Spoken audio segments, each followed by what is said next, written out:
production moo ko def ak série bi ñaata saison la toll. le cas de Mbettel ñu ngi ci 4e saison OK Africa moo ko produire. mais aussi ñu xool équipe technique bi ñan la. am na série bu mel nii l'impossible est possible. bu ñu koy seetaan def critique dañuy mën a comprendre bu ñu xoolee dès la première minute dañuy xam ne ay débutants lañ parce que suñu leen dégg ci benn production maanaam dañ leen di baal lu bari dañuy comprendre parce que dañuy soog a door dañ leen di gën a encourager gën leen jox conseil ne leen dee leen ko defee nii dee leen ko defee naan bu ñu ñëwee ci Evenprod wala ñu ñëw si Pikini Production wala ñu ñëw ci Marodi TV dañuy leen ni ñu leen di dañuy sévère si ñoom parce que am nañu expérience boo xam ne mayatu leen yenn fautes yi ak yenn erreurs yi ñu koy def c'est le cas de Mbettel moo tax mu ne Mbettel bett na ma saison 4 saison 4 ça veut dire après presque 5 ans de production Mbettel ils ont la même équipe de production bi nga xam ni ñoom ñoo produire saison 1 ba saison 4 ñoom ñoo ko tourné on connaît Bass Diallo bi nga xam ne weeru koor bi ñoom mën ñu kook weeru koor gi ak kër gi ñoom ñoo ko def moom moo ko cadre da nga gis Bass Diallo am na Demba Thiam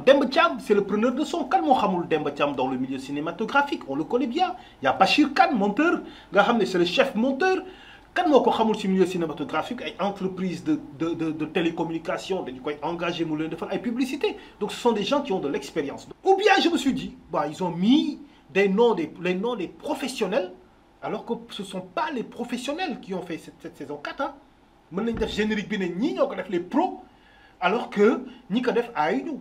et c'est pas normal bu fekkee c'est le cas parce que loolu rek laa ko mën a imaginer vous ne devez jamais accepter que kenn di teg sa tour ngay signer loo xam ne liggéeyuloo ko te boo ko liggéeyee je me demande qu'est-ce que vous a pris de faire une chose pareille après 3 saisons. moo tax tey su ñuy waxtaan ci Mbettel on ne sera pas indulgent on ne sera pas très doux comprenez-nous. léegi nag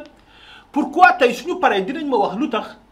saison boo defee Mbettel saison 4 nga ne baaxul. jusque là Mbettel saison 4 nga ne baaxul. jusque là te pourtant ñu ngi am score bu baax. la bonne et simple raison c'est ceci audience bi ngay am n'est pas forcément liée à l'aspect technique du forcément ne technique bi moo baax moo tax public bi di la seetaan bu technique bu bonee public bi di la seetaan déedéet ce n'est pas lié ci la ñuy ñëw ci explication bi may joxe pour ngeen comprendre ne benn série mën na bon fekk mi ngi am public mi ngi am résultat yu bëri ba yow mi nga xam ne yaa ngi koy produire yow mi nga xam ne yaay fan su série boobu ku wax ci série bi nga mer naan en tout cas mi ngi liggéey am na public am na résultat moo ñu andi ci lii ngeen di gis ni personnellement maa ko imaginer moom la ñuy moom lay appeler le schéma de la case. bu ngeen gisee tableau bi bu ngeen ko seetloo bu baax publicu Sénégal naka la tëddee ak producteur. Pathé Sène mënul xamul dara na réglé daaw nga fi commencé gën a daaw jéeg laal fi ay ñeenti séquence defoo lu taxaw gën a di critiquer Mbettel ngay critiquer lu Sénégal yëpp teg la ko bëgg ko loolu mooy wane ni kon moom am na ñu nekk ci ginnaaw di ko pousse parce que Mbettel moo ko dérangé parce que succès bi Mbettel def moo ko def Mbettel toog na un an 6 mois dawul yaakaar naa ne Mbettel bu diffusé du am sax 200 000 vues mais daf koy romb tal ma wax ko lu gën a yomb moom li muy daj ci production moom pour nit ñi xaar ko li muy def ci production pour adduna seetaan leen Mbettel defu ko yow mos ngaa gis Dakar ba gis benn pono ñu ne Mbettel la ngi ñëw mos ngaa gis ñu def ay publicité wala def sax benn cocktail wala dara pour ni Mbettel day commencé des fois dañ koy bëgg a def sax ñu ni jaru ko parce que xam nañ li ñu yor te du tere public bi dañ koy fekk ji ma ne boo yoree lu baax nit ñi fekk si la moom xam na li tax muy sonn pour jaay produit et puis moom dafa c'est mal placé pour mu wax parce que non ci technique warul wax ci technique parce que xamul dara ci technique mi ngi wane ay leneen di wax ci côté maquillage lan la xam ci maquillage Pathé Sène lan la xam ci maquillage moom góor la wala jigéen la moom dafa ñëw ci suñu production ba xam lu fa xew mu ngi wax entre Bass mooy la caméraman Bachir mooy monteur bi na ma indil moom ci fa muy liggéeyee ku gën a taxaw Bachir comme kuy monter na ko indi amu ko na indi ku benn caméraman bu nekk ci production buy film bu gën a taxaw booy Bass parce que ci ay booy yi gën a kale actuellement ci Sénégal lañ bokk Badou Ndiaye miy réaliser lu ëpp sama ñaata film Badou Ndiaye mooy réaliser sama film yi yow mën nga nangul nit ci 20 film yu mu def nga ñëw benn ngeen da nga koy critiquer ci côté technique kon am na lu la déranger am na lu nekk ci sa ginnaaw bi la pousse parce que Mbettel moo leen arrangé woon mais Mbettel day dem ma ni bu fekkee dañoo xeex Mbettel ci baatin mënuñu ko téye ñu dem ba toll foo xamante ni nag agression verbale moo des pour nga attaquer nit ñi non dañ lay wax nga arrêté parce que ñun dépassé nañ loolu dama ne woon Pathé Sène du ma ko tontu moom amul tur parce que moom li muy joué moom mi ngi def film boo xamante ni c'est juste pour publicité la du film mënoon nañoo bañ a wax ci yu bari nag. def na ay film yu toj. comme Adja genre yooyu. Adja mi ngi toj. non day publicité rek. benn produit lañ koy jox muy publicité mooy yooyu ay produit lañ koy gis moo koy def. comme commercial la quoi. waaw commercial la moom. mais dama koy wax benn affaire. Pathé Sène boo ko woon léegi ne ko kaay Grand Théâtre léegi nga gis dañ laa soxla dans 30 minutes du dem. boo ne ko kaay Sorano dans 30 minutes du dem yow xam nga bu wóor ni fii ma toog di naan ataay bu ñu ma kaay Grand Théâtre jéem maa xam li xew bu ma duggee dama koy toj. Pathé Sène mënul dugal Grand Théâtre wala Sorano 3 personnes xam nga nit boo amee sutura moo ko may boppam mën nga liggéey sa liggéey te doo xaw a sa sutura.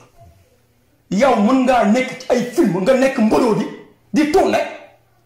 ñu mën a gis ñaata erreur yoo def duñ la ko wax yaa ko def boo amee erreur da ngay dem rectifier ko wala buñ ko wax ñu waxante ko ci sutura parce que mën na nekk booy fii kër gis naa fi erreur fii am na problème lii ñu réglé ko suñu biir parce que loolu war naa mën a nekk mais pas nga génn taxaw di agressé nit ñi di jaay benn xam-xam am benn niveau tax xamoo dara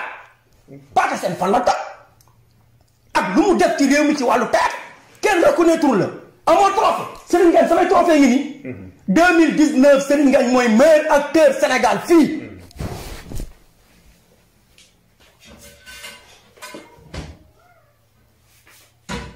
bii nii Italie la jóge bii nii du ma ko génne ba Italie la jóge lii nii man lii laay tontoo Pathé Sène du ma moroomam man ki gën a tuuti ci mbetteel moo ko am xam dama ne woon du ma waxee ci xaal bi mais nit ku nekk lu koy bënd man dama tànk du ma tooñ mais tooñ baaxul d'accord naa Pathé Sène def critique mais bu def critique na teg série yëpp série boo xool peut-être war nga ci mën a wax dara ñii seen scénario am na lu ci am problème ñii peut-être seen technique mën na am problème mais nga teg série yëpp mais yow nga ni mbaloo di li mu def yëpp gonga yow yaa wax gonga parce que fa nga bokk est-ce que ñun wax nañ gonga ñun te ñun yàlla dimbali nañ Sénégal it newuñu gonga foofu non dama ni mbetteel ñëpp newuñu gonga malgré seen public te loolu kenn mënu koo am yàlla mi bind nit ñi ak yeneen bi yàlla yónni sax amul loolu kon loolu ñu nangu nañ ko nañ fexee xam nekk ay taalibe oyof bu yàlla joxee nit ki dara mu nangu ko fu la yàlla may gën nit ñi nangu ko ñun xëccoowuñu dara ci aar xam nga xëccoowuñu ba ñu xamee ni judd nañ ñu ngi dund te bis bee ñoo ñu dugal ci bàmmeel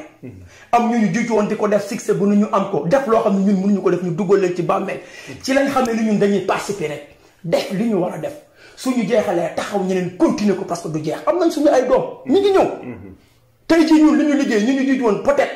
ci seen ci wàllu coono daj nañ loo xam ne ñun dajuñu ko parce que ñooñu jiitu foofu ñu ñëw liggéey am na ñoo xam buñ liggéey dañuy ñëw mu fekk mu gën a nooy parce que nooyal nañ ko pare mooy bi nga ñëw ci tool bi pour bay fekk nga ku la ruujal defaral la suuf si ba mu baax nga xam ne yow da ngay ñëw rek samp ci di xaar mu taw mais bu tawee ba pare fekki woo ko am na koo xam ne day ñëw dagg